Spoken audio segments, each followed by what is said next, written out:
बिस्मिल्लाहिर्रहमानिर्रहीम। अस्सलाम वालेकुम। आज की वीडियो में हम बात करेंगे एनवायरमेंटल साइकोलॉजी के बारे में। What is environmental psychology, definition क्या होती है एनवायरमेंटल साइकोलॉजी की, और कुछ थोड़ा बहुत ब्रीफ हिस्टोरिकल बैकग्राउंड पे जाएंगे। हिस्ट्री क्या है एनवायरमेंटल साइकोलॉजी की, कहाँ से कैसे ये फील्ड इमर्ज हुआ as a separate field of psychology. और कुछ हम बात करेंगे इन्वायरमेंट क्या होता है और उसकी कौन सी ऐसी कैरेक्टरिस्टिक्स हैं जो इम्पेक्ट डालती हैं ह्यूमन बिहेवियर पे। सो स्टार्ट करते हैं इन्वायरमेंट से। What is environment? इन्वायरमेंट होता क्या है जो कि इम्पेक्ट डालता है हमारे बिहेवियर को, जो चेंज कर देता है हमारे बिहेवियर को? Environment is basically the surrounding, वो सराउंडिंग जहाँ पे कोई भी इंडिविजुअल ऑपरेट कर रहा होता है, कोई भी इंडिविजुअल बिहेव कर रहा होता है। Surrounding of individual is known as his or her environment where a person lives and where he or she operates. Environment is considered as anything external to the perceiver. External to perceiver जो भी चीज़ है, living non living both, external to perceiver is known as environment.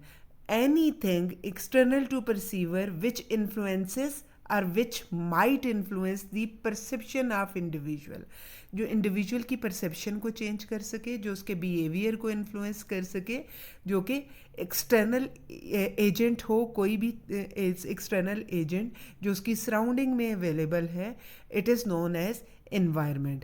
In psychology, environment can be defined as any external agent.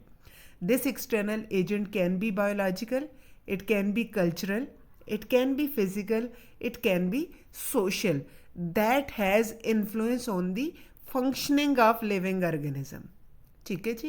हर वो चीज़ जो कि impact डालती है, जो इन्फ्लुएंस करती है लिविंग ऑर्गेनिज्म की फंक्शनिंग को, उसके बिहेवियर को, that thing is known as environment.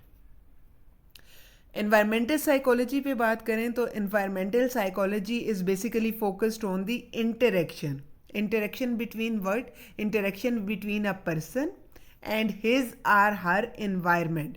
Human का क्या इंटरेक्शन है उसकी सराउंडिंग के साथ, उसके एनवायरनमेंट के साथ। Environmental psychology focuses on how humans change the environment and how the environment in return changes the human experiences and human behaviors. ठीक है जी, दोनों इन्फ्लुएंशियल होते हैं। और इन्वायरमेंटल साइकोलॉजी जो है वो दोनों पे फोकस करती है, how human change their environment and how the environmental factors change the human perception, human behavior and human experiences. This field of psychology defines the term environment in a broad way. According to environmental psychology, environment includes natural environment, social settings जो human की होती हैं, built environment होता है, learning environment होता है और informational environment होता है। ये सारे मिल के human का एक environment बना रहे होते हैं। Now, environmental psychology focuses on 3 levels of analysis. अब ये जो इन्वायरमेंटल साइकोलॉजिस्ट डील करता है, जो फोकस करता है, बेसिक उसका जो फोकस होता है वो इन तीनों लेवल्स पे होता है। First level is known as fundamental psychological processes. It includes that how we perceive our environment, what is our perception about our surroundings. Second level of analysis जिस पे एनवायरमेंटल साइकोलॉजी का बेसिक फोकस होता है, management of social space. Social space को किस तरह से manage करते हैं ह्यूमन बीइंग्स, किस तरह से मैनेज किया हुआ है। फिजिकल सेटिंग की management as space for living, space for working and space for learning. ठीक है, हर चीज़ पे जिस तरह सोशल स्पेस को या फिजिकल सेटिंग्स जो इन्वायरमेंट में अवेलेबल हैं उनको किस तरह से मैनेज किया होता है, एनवायरमेंटल साइकोलॉजिस्ट फोकस करता है उस मैनेजमेंट पे भी। And number third is human interaction with nature. Human का क्या इंटरेक्शन है उसके एनवायरमेंटल फैक्टर्स के साथ, उसके नेचुरल एनवायरनमेंट के साथ। And role of psychology in climate change, what role a psychologist can play in changing the climate. ये 3 लेवल्स हैं एनालिसिस के जिस पे environmental psychology basically mainly focus करता है। ब्रीफ हिस्ट्री के बारे में बात कर लेते हैं. Brief historical background. History can be traced back to the work on effects of noise on work performance and effects of heat on work performance. Effects of noise on work performance was this research was conducted in USA, United States, while effects of heat on work performance was measured in England by 20th century psychologists. 20th century में ये different experiments हुए थे. Effects of noise on work performance conducted in United States and effects of heat on work performance in England. यहाँ से environmental factors and noise and heat ये किस तरह से impact डालते हैं वर्क परफॉर्मेंस पे, यहाँ से historical background को trace किया जा सकता है environmental psychology के. Environmental psychology was developed within the field of psychology at the end of 1950s and during the 1960s in United States. It is also known as ecological psychology भी कहा जाता है, architectural psychology भी कहा जाता है. और मोस्ट इम्पॉर्टेंट इनिशिएटिव जो कि हिस्ट्री में कंसिडर किया जाता है, this is taken in 1958 with the formation of a research group. एक रिसर्च ग्रुप बनाया गया था by William Ittelson and Harold Proshansky at city university of New York. इन्होंने एक रिसर्च ग्रुप बनाया है and this initiative, this is considered as the most important initiative in history of environmental psychology. The purpose of this research group was to study how the spatial or architectural setting of psychiatric hospitals can affect the patient's behavior. कि अगर जो psychiatric hospital है उसकी जो architectural setting है, उसकी जो special setting है, अगर उसको चेंज किया जाए या जो वो सेटिंग वहाँ पे ऑलरेडी अवेलेबल सेटिंग है उसका क्या इम्पैक्ट पड़ सकता है पेशेंट के बिहेवियर पे. ठीक है, तो यहाँ पे रिसर्च ग्रुप का जो फॉर्म किया गया था बाय एटेल्सन एंड प्रोशांस्के, उनका जो टास्क था उन्होंने ये स्टडी करना था कि किस तरह से ये सराउंडिंग्स जो हैं या ये आर्किटेक्चरल सेटिंग जो है वो हमारे बिहेवियर को, स्पेसिफिकली उनका जो फोकस था साइकेट्रिक पेशेंट्स के बिहेवियर को इन साइकेट्रिक हॉस्पिटल्स, उनके आर्किटेक्चरल सेटिंग से क्या इम्पैक्ट पड़ सकता है.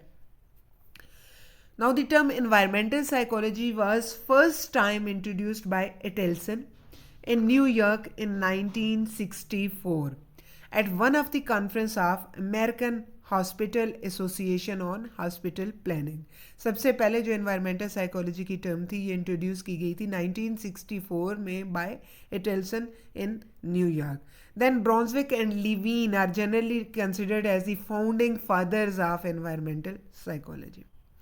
ये था थोड़ा सा ब्रीफ हिस्टोरिकल बैकग्राउंड जो कि एनवायरमेंटल साइकोलॉजी को as a separate field emerge होने में हेल्प प्रोवाइड की. डिफरेंट रिसर्चेस थी या एक्सपेरिमेंट्स थे जिन्होंने हेल्प की एनवायरमेंटल साइकोलॉजी को as a separate field emerge होने में. Now, moving towards the scope of environmental psychology. Main aim of environmental psychology is to maintain balance. Balance between what? Balance between humans and their environment. For this purpose, environmental psychologists focus on studying urbanization. City planning पे focus करते हैं, effects of crowding क्या हो सकता है, improving slum environment, improving the work environment, office spaces and improving the residential environment. This is the main M of environmental psychology. Now, what are the main characteristics of the environment that affects the perceiver? Different characteristics हैं किसी भी environment की, किसी भी surrounding की, जो कि किसी ह्यूमन बीइंग को या परसीवर को इफेक्ट डाल सकती हैं, उसके बिहेवियर को चेंज कर सकती हैं. First characteristic is known as ambience. Every environmental setting produces some feelings or mood in human beings.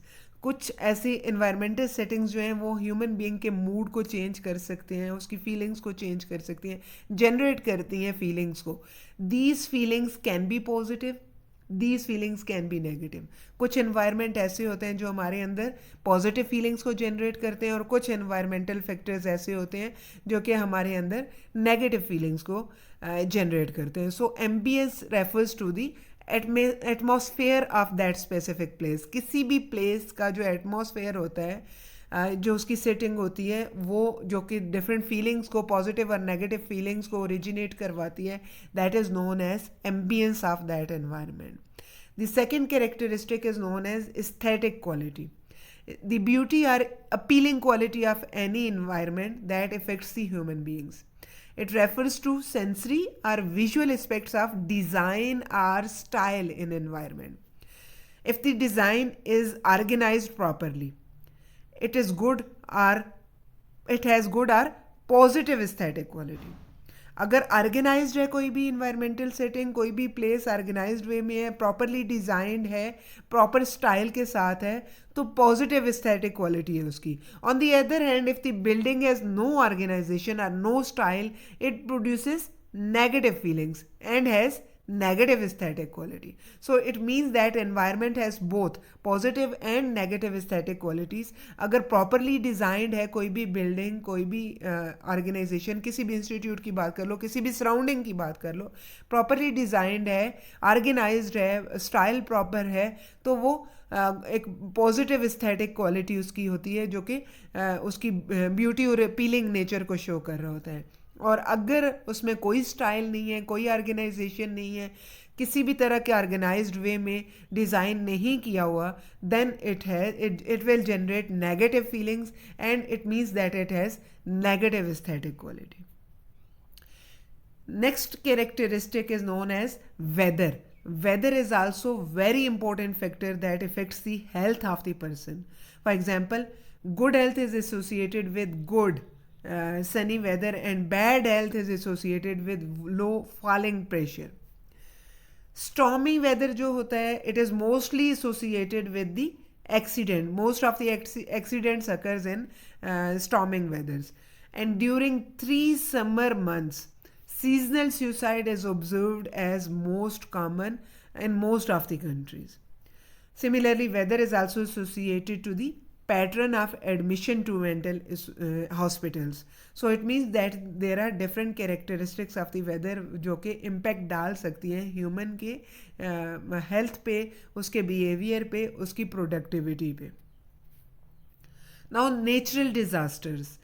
Natural disasters also have impact on behavior and mental well-being of the human beings, especially those who are survivors and those who are the family members of the deceased persons.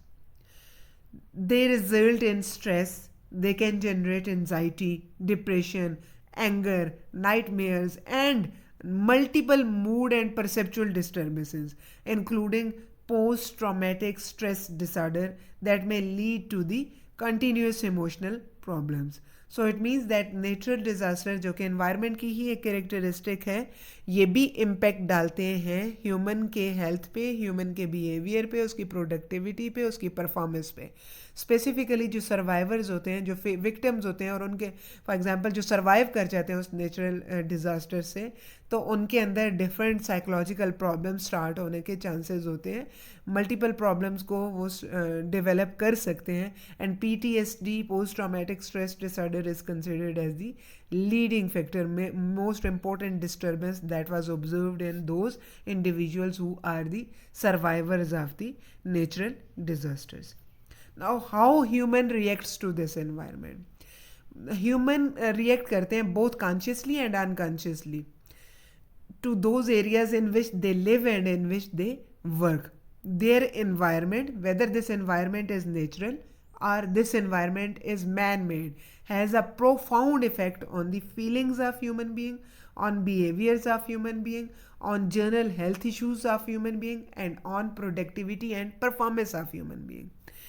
This is the way how environment and different characteristics of the environment affects the behavior of members of that environment. Human जो हैं वो impact डालते हैं अपने environment पे, और environment impact डालता है human की performance पे, उसकी feelings पे, उसके behaviors पे, और उसकी both physical और mental health पे. Thank you so much.